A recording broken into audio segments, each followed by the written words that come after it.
आणि मी तुम्हाला पुन्हा एकदा सांगतो, खोपोलीचा विकासाचा अजेंडा माझ्या डोक्यात आहे. खोपोलीच्या विकासाच्या दृष्टीने मला काही आता कोणी वाईट म्हटलं, मला ट्रोल केला तरी चालेल, पण खोपोलीचा विकास जो डेव्हलपमेंट आहे ती सिस्टमॅटिक वेच झाली पाहिजे. त्याला थोडीशी शिस्त आणणं गरजेचं आहे आणि त्यासाठी कुलदीपला ॲरोगंटपणा आलेला आहे. कुलदीप आता असा झालाय, कुलदीप तसा झालाय. मला सर्व मान्य आहे. तुम्हाला कुलदीप शेंडे हा 5 वर्षानंतर समजेल की कुलदीप शेंडेनी जो स्ट्रिक्टपणा आणला त्याचा फायदा काय आपल्या खोपोलीकरांसाठी झाला. आणि मी हे माझ्यासाठी नाही बघतो. मी काय उद्या 5 वर्ष प्रामाणिक करेल, मी माझ्या बिझनेसमध्ये पुन्हा जाईल. पण उद्या 5 वर्षानंतर ही जी मला 5 वर्ष दिली आहेत, ही 5 वर्ष खोपोलीच्या 50 वर्षाच्या किंवा 25 वर्षाच्या दृष्टीने खूप महत्वाची असणार आहेत, की जो हा आम्ही परंपरा आणि पायंडा चालू तोच पुढे चालणार आहे. की उद्या मी सांगितलं की आता अनधिकृत गस्ती पथक पाहिजे, तर ते 5, 10, 15 वर्ष चाललं तर ज्या काय आता टपऱ्या आपल्या वाढतात इकडे तिकडे, तर त्या वाढल्या जाणार नाहीत. मग येणारा जो काही नगराध्यक्ष असेल, पुढची जी काही पिढी असेल लोकप्रतिनिधी, त्यांना तो त्रास होणार नाही आणि मग खोपोलीकरांना पण त्याचा त्रास होणार नाहीये. त्यामुळे ठीक आहे, मान्य आहे सर्व काही गोष्टींमध्ये ट्रोल आणि ह्या गोष्टी होत राहतात, पण प्रामाणिक अजेंडा हा खोपोलीच्या विकासाचा आहे. त्यामुळे आणि परमेश्वर बघतोय पूर्णपणे, माझी प्रामाणिक इच्छा आहे, फोकस आहे. त्यामुळे माझं नियत साफ आहे. त्यामुळे मला माहिती आहे की खोपोलीचं आपण भलंच करणार. चला, हे होते कुलदीपक शेंडे. नियत साफ असणार हा व्यक्ती आहे. खोपोलीला नवा हेडमास्टर मिळालाय, त्याच्या हातात छडी आहे आणि सगळे नगरसेवक त्यांच्या सोबत आहेत. आणि खोपोलीचा कायापलट, हा कायापलट शब्दाचा अर्थ फार मोठा होतो. 5 वर्ष अजून आता सुरुवात झालेली आहे, आता कुठेतरी त्याची सुरुवात झालेली आहे. काही गोष्टी ह्या तुम्हाला शेवटी विकास म्हटलं का थोडासा वेळ हा लागत असतो. माणसाची भूमिका स्ट्रॉंग असेल आणि दबाव झुगारून मी कोणाचा दबाव मला चालणार नाही. आणि मागे सगळा आशीर्वाद आहे राजकीय सगळ्या आमदार खासदारांचा. कुलदीपक शेंडे, तुम्हाला खूप साऱ्या शुभेच्छा आणि तुमच्या हातून खूप चांगला शहराचा विकास नक्कीच होईल. तुम्ही हा गाडा चांगला हाकाल अशी अपेक्षा आहे. कारण तुम्हाला मी हेडमास्टर म्हटलेलं आहे. आपण थांबूया.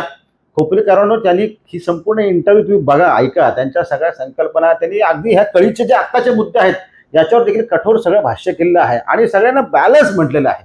म्हणजे असं कुठे नाहीये की मला ह्या गटावर अन्याय करायचे, ह्या समूहावर आणि ह्या समूहाला चुचकारायचं आहे, असं अजिबात नाही. शहर त्यांचं आहे, आपलं आहे, तुमचं आहे. हे उभं राहिलं पाहिजे आणि वाढलं पाहिजे आणि त्याला एक ग्लो आला पाहिजे. नमस्कार, मी ॲडव्होकेट अमोलराजे बांदल पाटील आणि आपण पाहता सह्याद्री दर्पण. चला, पुन्हा एकदा एक इंटरव्ह्यू आपण आज कव्हर करतोय आणि ही इंटरव्ह्यू आपण कव्हर करतोय खोपोलीचे प्रथम नागरिक नगराध्यक्ष कुलदीपक भाई शेंडे यांच्यासोबत. गप्पा टप्पा सगळे असणार आहेत. त्याचं कारण, इंटरव्ह्यूचं कारण हेच आहे, खोपोलीची नगरपालिका निवडणूक झालेली म्हणजे पार पडली आणि आता ह्या सगळ्या कालावधीला 100 दिवसाच्या वरती कालावधी गेलेला आहे. त्यांनी चार्ज घेतलेला 8 तारखेला, माझ्या माहितीनुसार चार्ज घेतलेला जानेवारीला. त्याला देखील 100 दिवस झालेले आहेत. खोपोलीत एक घटना घडली, त्याच्यामुळे थोडासा चार्ज सुद्धा लेट गेला. ह्या 100 दिवसात कुलदीपक शेंडे यांच्याकडून बऱ्याचशा खोपोलीकरांच्या अपेक्षा होत्या, आहेतच. नेमकं हा 100 दिवसाचा कालावधी त्यांच्या बाबतीत कसा टास्क होता आणि ह्या 100 दिवसात त्यांनी नेमकं काय काय केलंय याचा लेखाजोखा आज आपण त्यांच्याकडून घेऊया. कुलदीपक शेंडे, तुमचं मनपूर्वक सह्याद्री दर्पणमध्ये स्वागत करतो. नमस्कार. आणि ह्या 100 दिवसामध्ये तुमचा हा कारभार तुम्हाला नेमका कसा आवडला किंवा काय काय आव्हानं होती, मग मी एक एक प्रश्नावर येतो. अमोलजी, धन्यवाद. प्रथमतः माझ्या विजयामध्ये तुमचा मोलाचा वाटा होता, सिंहाचा वाटा होता. त्याचबरोबर त्यानंतर आपण बऱ्याचशा आपल्या इलेक्शन झाल्यानंतर सुद्धा एक हे झाली होती, आपली मुलाखत झाली होती. खरं तर आपल्याला निवडून आल्यानंतर आमचा एक आपला प्रिय मित्र आमचा मंगेश काळोखेंची हत्या झाली. त्यात 20-25 दिवस गेले. खूप दुःखद घटना होती ती आपल्या खोपोलीसाठी. त्यानंतर परत जिल्हा परिषदेची आचारसंहिता होती, ते 20 दिवस गेले. मग तसं आपल्याला 100 दिवसांमधून तर कदाचित 30-40 दिवस किंवा 60 दिवस तर आपले फुकटच गेलेले होते. 40 दिवस मिळाले, ते खूप चांगले झाले. त्यामध्ये आम्ही टोटल 2 पहिली कॉन्सिल घेतली, त्यानंतर एक विशेष सभा घेतली आणि एक आपलं बजेट मांडलं 237 कोटीचं. खूप चांगला रिस्पॉन्स आहे. प्रशासन सुद्धा खूप चांगल्या प्रकारे आम्हाला मदत करत आहे आणि त्याचबरोबर येणारे माझे सर्व नगरसेवक आणि जे सभापती झालेले आहेत ते पण खूप चांगले यंग असल्यामुळे त्यांना प्रत्येकाला खोपोलीसाठी काहीतरी करून दाखवायची एक अशी ऊर्जा आहे त्यांना सर्वांना. त्यामुळे खोपोलीचा 5 वर्षात 100% कायापालट होईल. आमदार साहेबांचं खूप मोठं मार्गदर्शन आहे, फंड आहे. त्यांनी आता 2.5 CR फंड सुद्धा दिला. खासदार साहेबांनी बोलणं झालेलं आहे. आपण टप्प्याटप्प्यात त्या तुमच्या मुलाखतीत मी सांगेलच काय. 237 कोटीचा अर्थसंकल्प आपण सादर केला, बरोबर आहे. काय नेमकं ह्या अर्थसंकल्पामध्ये नेमकं काय खोपलेकरांना एकदा कळू द्या, काय काय मिळणार आहे. कसं आहे की 237 कोटीचा अर्थसंकल्प जर आपण बघितला तर आम्ही 500 कोटीपर्यंत सुद्धा नेऊ शकलो असतो. फंड येणार आहे फुगून दाखवू शकलो असतो, पण आम्ही प्रॅक्टिकली सर्व 237 कोटीमध्ये आम्ही प्रॅक्टिकली मांडलेलं आहे. खोपोलीची लोकसंख्या दिवसेंदिवस वाढत आहे, औद्योगिकरण वाढत आहे, डेव्हलपमेंट वाढत आहे. तर त्या हिशोबाने आम्ही 100 कोटीची 90 की 93 कोटीची नवीन पाणी पुरवठा योजना 35-40 वर्षाच्या हिशोबाने एक परत आम्ही चेंज करत आहोत. त्यामुळे तो एक डीपीआर आम्ही पूर्णपणे तयार केलेला आहे. सुसज्ज असे भाजी मार्केट दोन्ही चांगले प्रमाणात करायचं आहे ते ठरवलेलं आहे.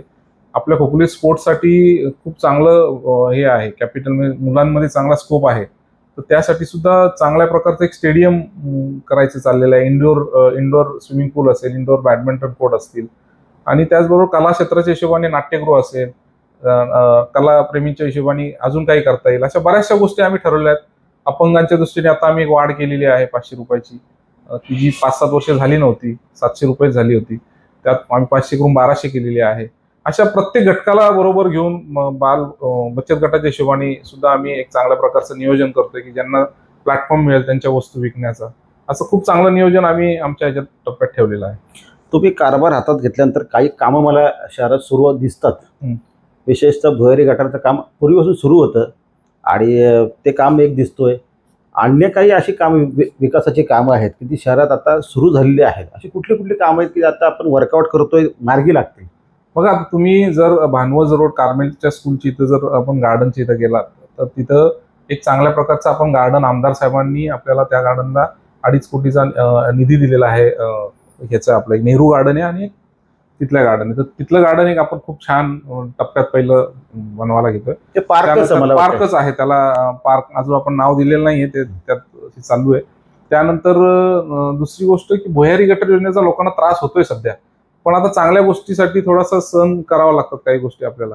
तर त्यामुळे शास्त्रीनगरमध्ये खूप रस्ते खराब झालेले आहेत, त्याचं आता डांबरीकरण पण सुरू होतंय. भुयारी गटर योजना ला MSRDC HP च्या CL परवानगी आवश्यकता होत्या त्या आम्ही 3-4 मीटिंग घेऊन टप्प्यात आणलेल्या आहेत. त्याची कागदांची पूर्तता सर्व चालू आहे. हॉस्पिटलच्या बाबतीत जो जिल्हा उपरुग्णालय आपल्याला जो करायचा आहे, उपजिल्हा रुग्णालय, त्या संदर्भात सुद्धा आपण हे करतोय. आपण एक कार्डियक अँब्युलन्स CSR फंडातून अवेलेबल करून देतात. त्यासाठी मयुरी शेलार ज्या सभापती आहेत त्यांच्या मदतीतून मुंबईमधून आपल्याला एक कार्डियक अँब्युलन्स मिळेल. हॉस्पिटलला आपण CSR फंडातून आणि एक आमचं काही डॉक्टरांची चर्चा चालू आहे की त्याला कसं कार्यान्वित, आता नवीन इमारत झालेली आहे पण नुसता ठोकळा उभा करून उपयोग नाहीये, त्यात सुविधा सुद्धा मिळणं गरजेचं आहे. त्या संदर्भात पण मॅक्झिमम फोकस हा आमचा त्या ह्याच्यावर आहे, हॉस्पिटलच्या दर्जेदार हे देण्यात. आणि DP रस्ते जे आहेत आता मेन मी सर्वच घेतो आढावा की आपला आता ऋषीवनची इथून फाट्यावर खूप मोठी ट्रॅफिकचं प्रमाण जास्त आहे. तर ऋषीवन मध्ये पासून ते हाळपर्यंतचा एक आपण रस्ता डायरेक्ट पॅरलल घेतोय की जेणेकरून ती ट्रॅफिक इंदिरा गांधी चौकात नको यायला.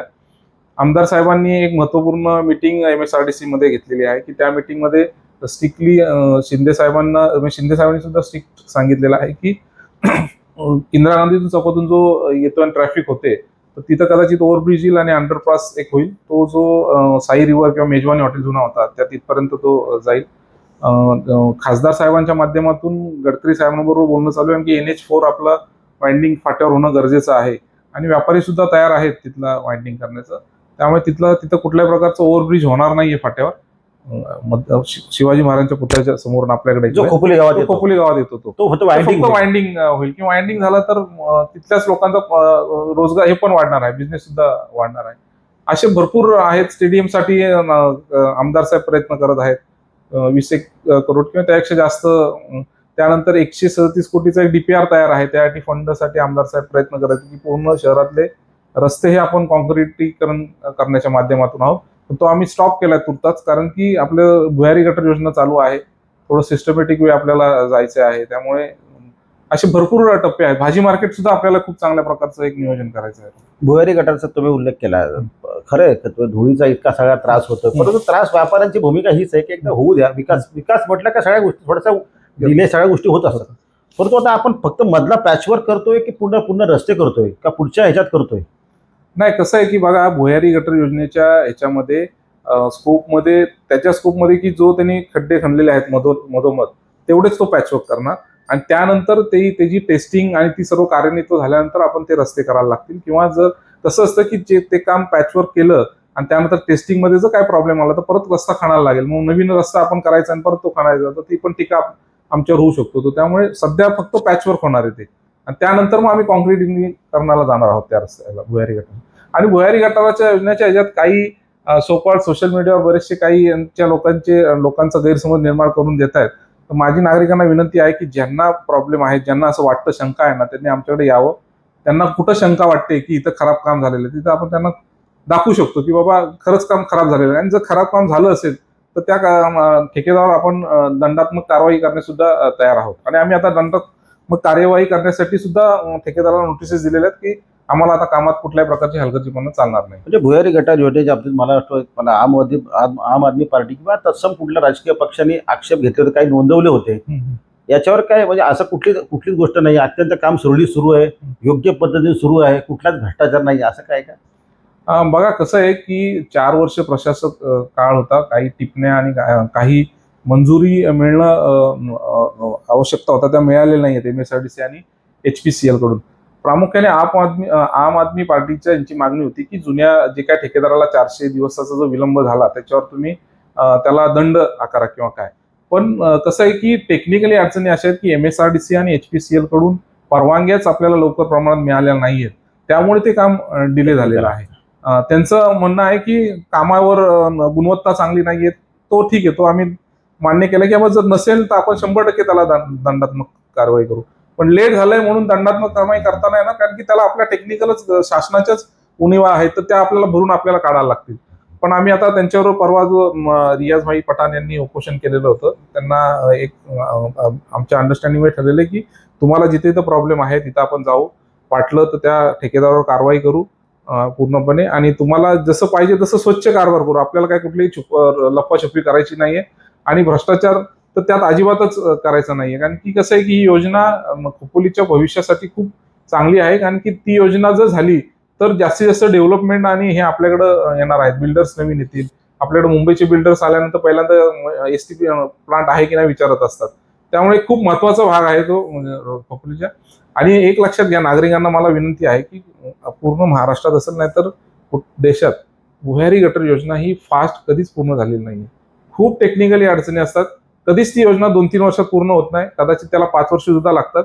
कारण की प्रत्येक गोष्टीमध्ये क्रिटिकल आहे. आपल्या पाईपलाईन्स आडव्या तिडव्या गेलेल्या आहेत, खूप वर्ष जुन्या आहेत, टेलिफोन लाईनी कशाही गेलेल्या आहेत, परत आता जिओच्या केबल कशाही गेलेल्या आहेत, MSCBच्या केबल कशाही गेलेल्या आहेत, त्या सर्व जपून सर्व काम करायला लागतंय.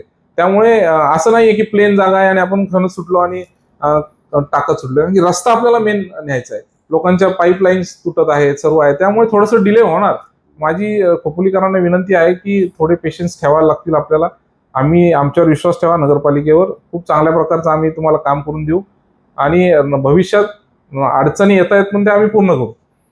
तुम्ही म्हटलं की बाहेरचे बिल्डर आले पाहिजे, इथले बिल्डर मोठे झाले पाहिजेत, अत्यंत खोपोली वाढते.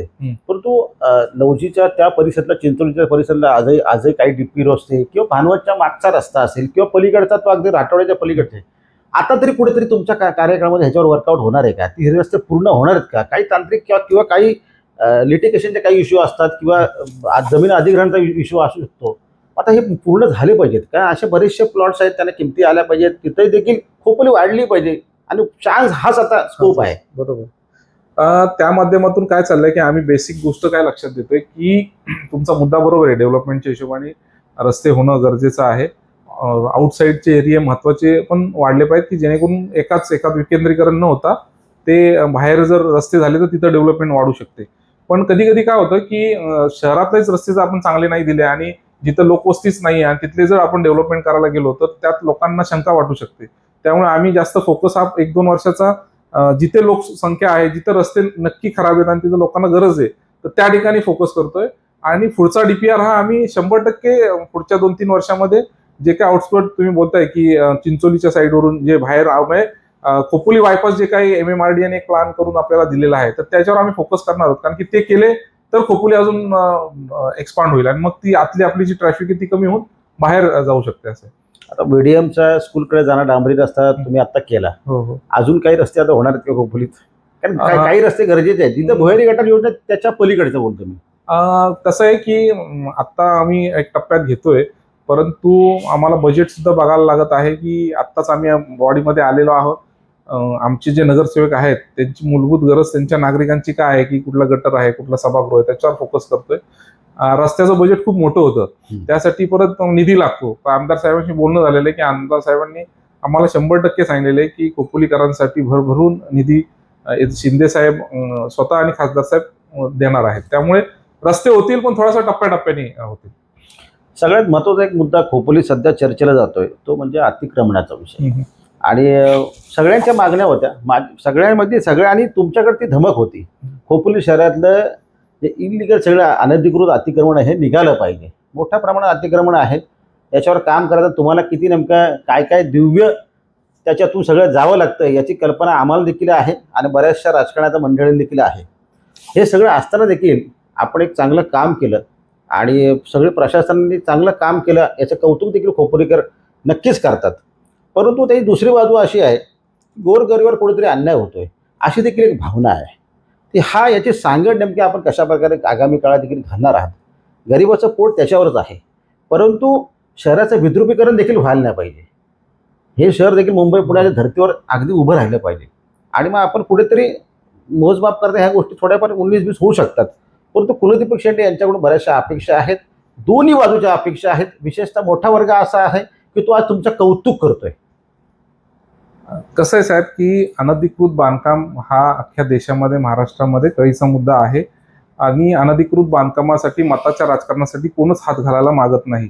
आपला मतदार वाईट होईल, आपल्या प्रत्येक नगरसेवकाला, नगराध्यक्षाला, आमदार खासदारांना सर्वांनाच वाटतं असतं लोकप्रतिनिधींना की अनधिकृत बांधकाम जर आपण काही जर केलं तर आपल्या मताचं खराबी होऊ शकते. साहजिक कसं आहे की मी पहिल्यांदा तुम्हाला सांगतो की मी कुलदीप शेंडे, आमदार महेंद्रशेठ थोरवे हे कुठल्याही गरिबाच्या पोटावर येण्यामध्ये आम्ही अजिबात आमचा रस अजिबात नाहीये.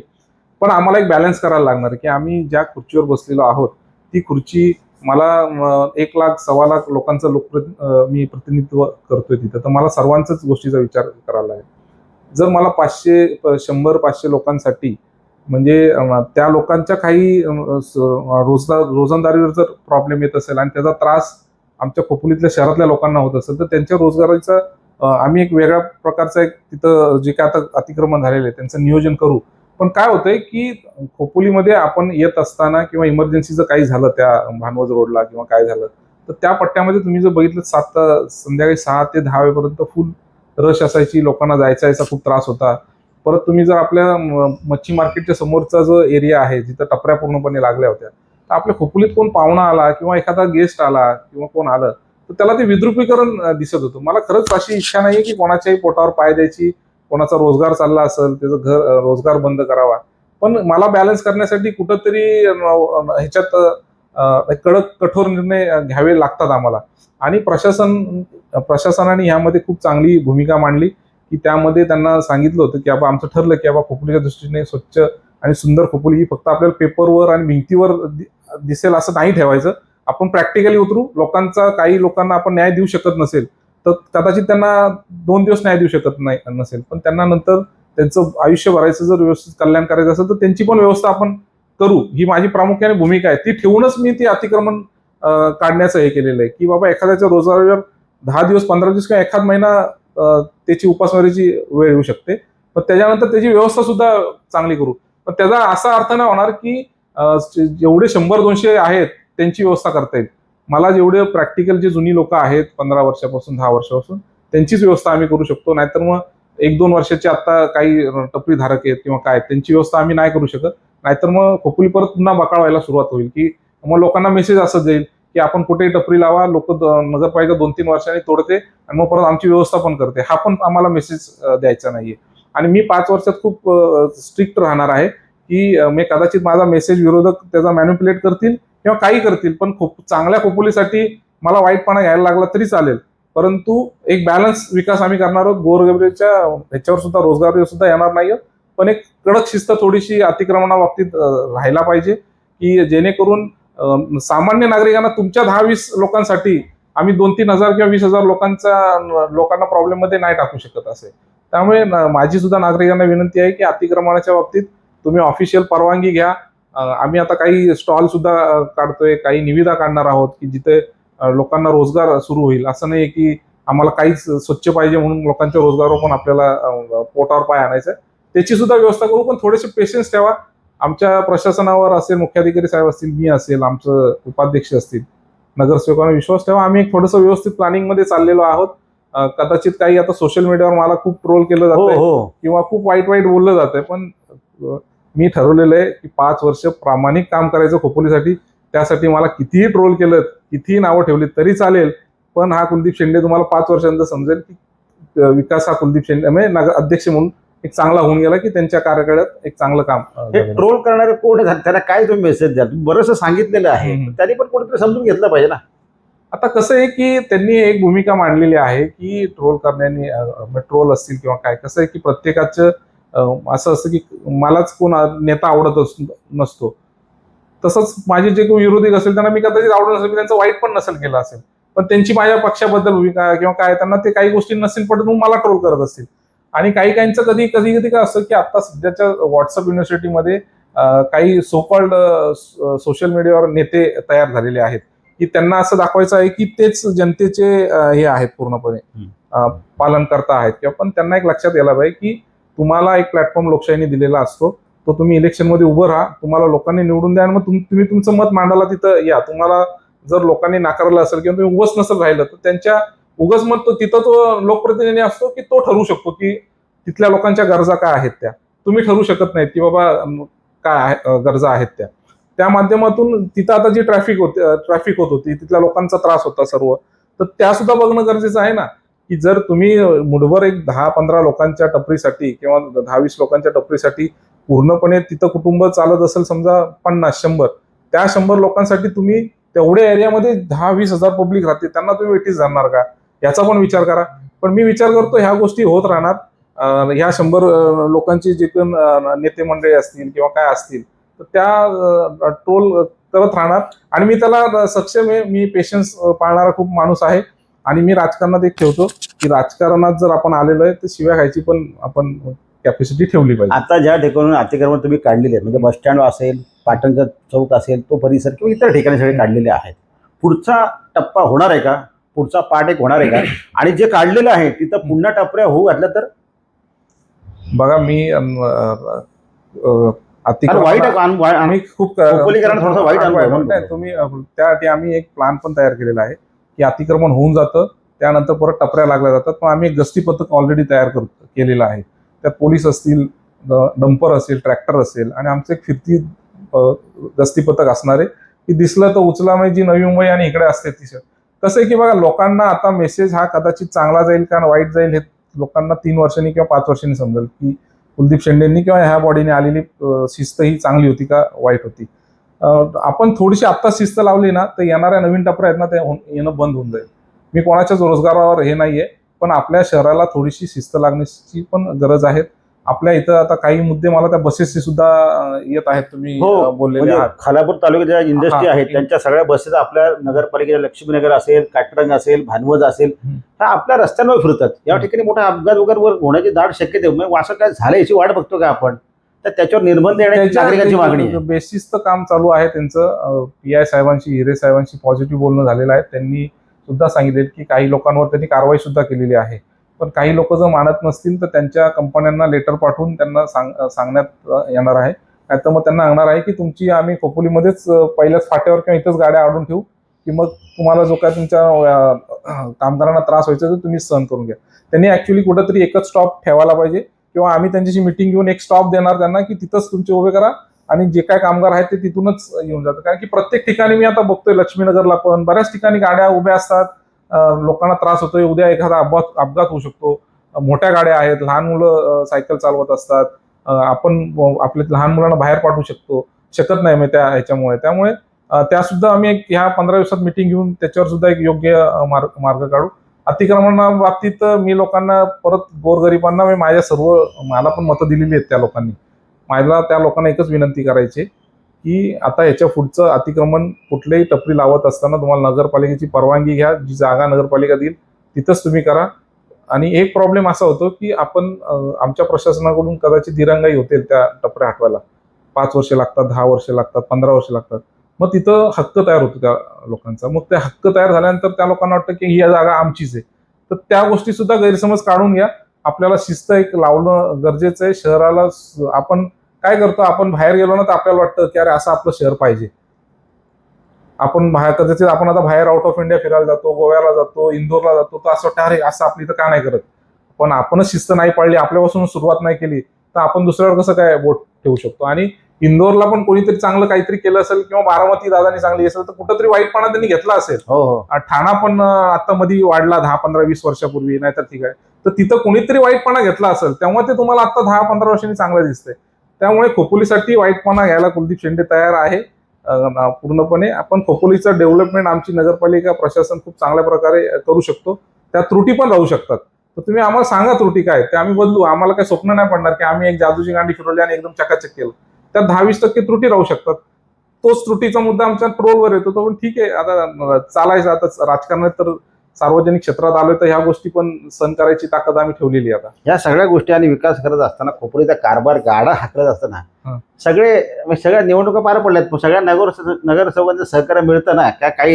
का तुमच्या बैठका आम्हाला कळत नाही म्हणून बोललं, सगळं सहकार्य मिळतं ना सगळ्यांना? नाही नाही, चांगलं सहकार्य आहे की मी ऑलरेडी पहिल्याच माझ्या याच्यामध्ये सांगितलेलं होतं की खोपोलीचा विकास ठेवूनच सर्वांना आपल्याला फोकस करायचा आहे. त्यामुळे खोपोलीमध्ये इतर पक्षाची सुद्धा जे काही नगरसेवक असतील, आमचे नगरसेवक आहेत, खूप चांगल्या प्रकारचं सहकार्य चालू आहे. ठराव हे मताने पास होत आहेत. त्यात आम्ही कुठल्याच प्रकारचा आणि कुठल्याच नगरसेवकाला दुजा भाव सुद्धा देत नाही आहोत. त्यामुळे खोपोलीचा विकास सर्वांनी एक डोक्यात ठेवलेला आहे की आपल्याला अजेंडा हा फोकस खोपोलीचा 5 वर्ष ठेवायचा आहे. एक बातमी बघायला मिळाली मला, आणि नगरपालिकेचा भूखंड जो आदोशीला आहे त्याच्यावर आपण स्टेटमेंट केली होती. काय हा सगळा प्रकार आहे आणि काय नक्की काय मत आहे? त्यांनी तर पलीकडची बाजू देखील त्यांनी देखील कबूल केलं की हो आमचं चुकलं, आम्ही त्याच्यावर म्हणजे आम्हाला जे त्याच्या ज्या पर्पजसाठी आम्हाला लँड मिळाली होती तो पर्पज आम्ही यूज नाही करू शकलो, वापरू नाही शकलो, काम नाही करू शकलो. काय आहे? मला त्यात राजकारण पण दिसते, त्याची देखील चर्चा होते आणि तुम्ही देखील त्यावर स्टेटमेंट केली होती. काय प्रकार होतो? कसं आहे की अमोलजी, मी आता ज्या सीटवर बसलेलो आहे ना, तर मला खोपोलीतल्या नागरिकांचा प्रत्येक च्या दृष्टीने विकास बघायला लागणार आहे. प्रत्येक गोष्टीचा विचार करा. आपण शैक्षणिक दृष्ट्या आपल्याला केटीएसपी मंडळ, मी सुद्धा त्या केटीएसपी मंडळाचा उपाध्यक्ष, मी पहिला विद्यार्थी होतो तिथे, त्यानंतर मग उपाध्यक्ष, सेक्रेटरी अशी आणि सदस्य सुद्धा होतो. त्यामुळे केटीएसपी मंडळाच्या विरोधात आहे मी, असा कुठलाच प्रकार नाहीये. आपण फक्त त्याला चालना दिलेली आहे त्या ह्याला की तिथं खूप प्रकारचं अतिक्रमण वाढत आहे. तुम्ही आता जरी गेलात आणि तिथं जर व्हिडिओ शूटिंग काढलीत आणि तुमच्या आपल्या प्रेक्षकांना दाखवलं तर लक्षात येईल की तो मुद्दा आपण का घेतलेला आहे, की तिथं अतिक्रमण वाढत आहे.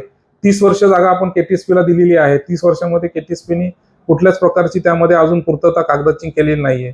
तर मग आम्ही त्यांना विचारणा केली की बाबा तुमची आता कागदांची पूर्तता कुठपर्यंत आलेली आहे, तुमचा काय इंटरेस्ट आहे का नाहीये, नाहीतर मग इतर जर आमच्याकडं गव्हर्नमेंटने काही नियम घालून दिले त्या अटी शर्तींमध्ये जर इतर संस्था कुठली जर येणार असेल तर त्याला आम्ही देऊ शकतो का, हा सुद्धा विचार चालू आहे.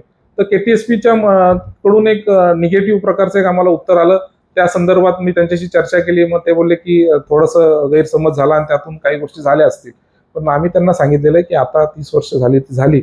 आपल्या शैक्षणिक दृष्टीने मुलांना जे काय आता इथून बाहेर जायला लागत आहे त्याच्यापेक्षा जर आपण चांगली जर एक आपण स्वतः खर्च करून एक चांगल्या प्रकारचं संकुल तयार केलं तर मुलांना बाहेर जायला नको आणि मग आपली मुलं इथंच शिकतील. तर त्यांचं आता त्या लेवलला त्यांचं चाललंय. आणि मुळात त्यात काही टेक्निकली आता अडचणी आहेत, भरपूर आलेल्या आहेत. त्या केटीएसपी मंडळ पूर्ण करणार आहे की नाही ह्या सुद्धा गोष्टींचा आढावा घ्यायला लागेल.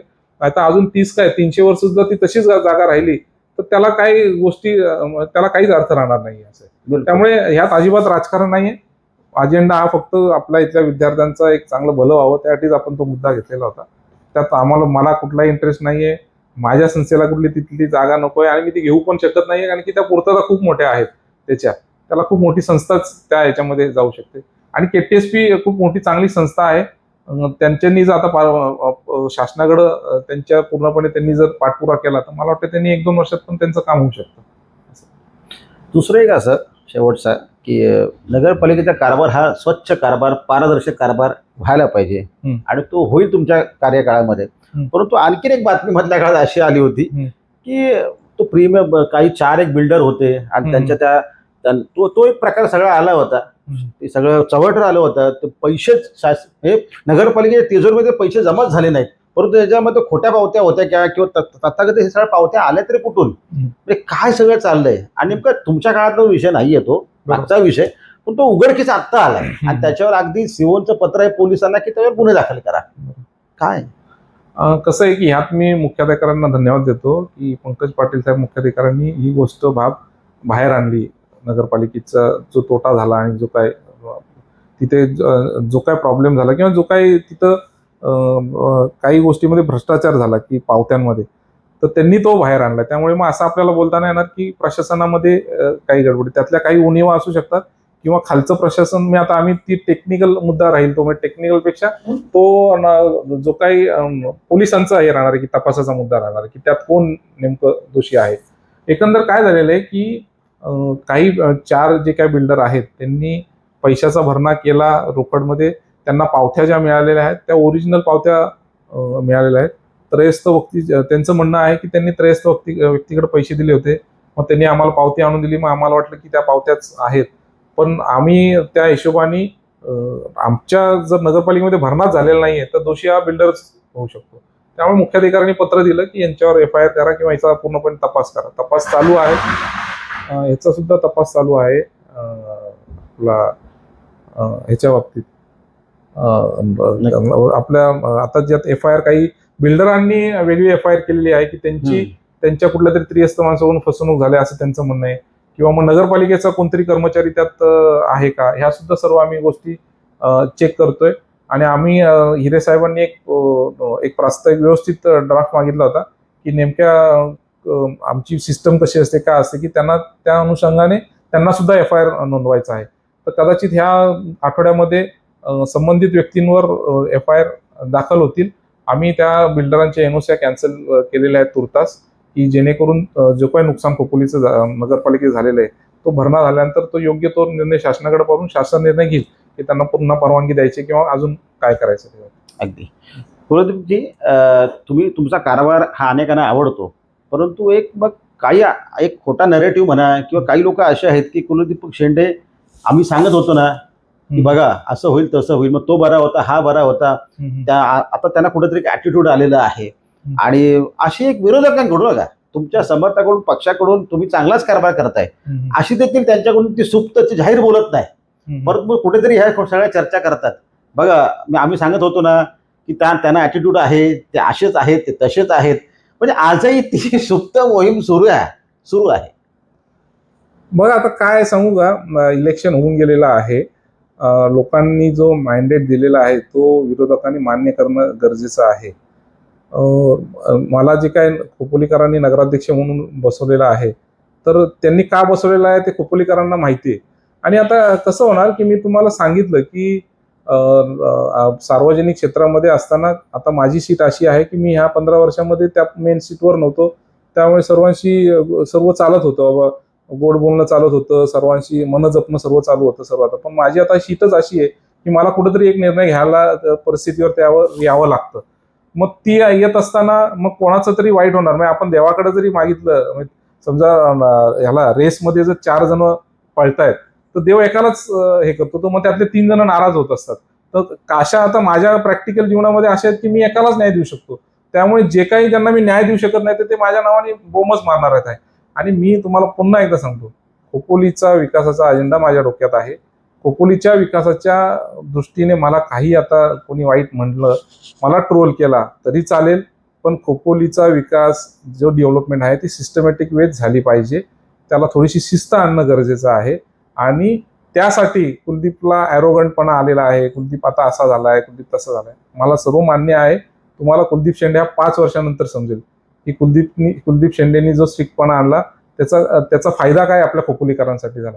आणि मी हे माझ्यासाठी नाही बघतो, मी काय उद्या 5 वर्ष प्रामाणिक करेल, मी माझ्या बिझनेसमध्ये पुन्हा जाईल, पण उद्या 5 वर्षानंतर ही जी मला 5 वर्ष दिली आहेत ही 5 वर्ष खोपोलीच्या 50 वर्षाच्या किंवा 25 वर्षाच्या दृष्टीने खूप महत्वाची असणार आहेत, की जो हा आम्ही परंपरा आणि पायंडा चालू तोच पुढे चालणार आहे. की उद्या मी सांगितलं की आता अनधिकृत गस्ती पथक पाहिजे, तर ते 5, 10, 15 वर्ष चाललं तर ज्या काय आता टपऱ्या आपल्या वाढतात इकडे तिकडे तर त्या वाढल्या जाणार नाहीत. मग येणारा जो काही नगराध्यक्ष असेल पुढची जी काही पिढी असेल लोकप्रतिनिधी त्यांना तो त्रास होणार नाही आणि मग खोपोलीकरांना पण त्याचा त्रास होणार नाहीये. त्यामुळे ठीक आहे, मान्य आहे सर्व काही गोष्टींमध्ये ट्रोल आणि ह्या गोष्टी होत राहतात, पण प्रामाणिक अजेंडा हा खोपोलीच्या विकासाचा आहे. त्यामुळे आणि परमेश्वर बघतोय पूर्णपणे, माझी प्रामाणिक इच्छा आहे, फोकस आहे. त्यामुळे माझं नियत साफ आहे. त्यामुळे मला माहिती आहे की खोपोलीचं आपण भलंच करणार आहोत. चला, हे होते कुलदीपक शेंडे. नियत साफ असणारा हा व्यक्ती आहे. खोपोलीला नवा हेडमास्टर मिळालाय. त्याच्या हातात छडी आहे आणि सगळे नगरसेवक त्यांच्या सोबत आहेत. आणि खोपोलीचा कायापालट, हा कायापालट शब्दाचा अर्थ फार मोठा होतो. 5 वर्ष अजून आता सुरुवात झालेली आहे, आता कुठेतरी त्याची सुरुवात झालेली आहे. काही गोष्टी ह्या तुम्हाला शेवटी विकास म्हटलं का थोडासा वेळ हा लागत असतो, परंतु माणसाची भूमिका स्ट्रॉंग असेल आणि दबाव झुगारून मी कोणाचा दबाव मला चालणार नाही. आणि मागे सगळा आशीर्वाद आहे राजकीय सगळ्या आमदार खासदारांचा. कुलदीपक शेंडे, तुम्हाला खूप साऱ्या शुभेच्छा आणि तुमच्या हातून खूप चांगला शहराचा विकास नक्कीच होईल. तुम्ही हा गाडा चांगला हाकाल अशा अपेक्षा आहे. आणि तुम्हाला मी हेडमास्टर म्हटलेलं आहे. आपण थांबूया. खोपोलीकरांनो, त्यांनी ही संपूर्ण इंटरव्ह्यू तुम्ही बघा, ऐका. त्यांच्या सगळ्या संकल्पना त्यांनी अगदी ह्या कळीचे जे आत्ताचे मुद्दे आहेत याच्यावर देखील कठोर सगळं भाष्य केलेलं आहे आणि सगळ्यांना बॅलन्स म्हटलेलं आहे. म्हणजे असं कुठे नाही की मला ह्या गटावर अन्याय करायचं, ह्या समूहावर आणि ह्या समूहाला चुचकारायचं आहे, असं अजिबात नाही. शहर त्यांचं आहे, आपलं आहे, तुमचं आहे. हे उभं राहिलं पाहिजे आणि वाढलं पाहिजे आणि त्याला एक ग्लो आला पाहिजे. थांबूया, तोपर्यंत लवकरच भेटूया. धन्यवाद. धन्यवाद.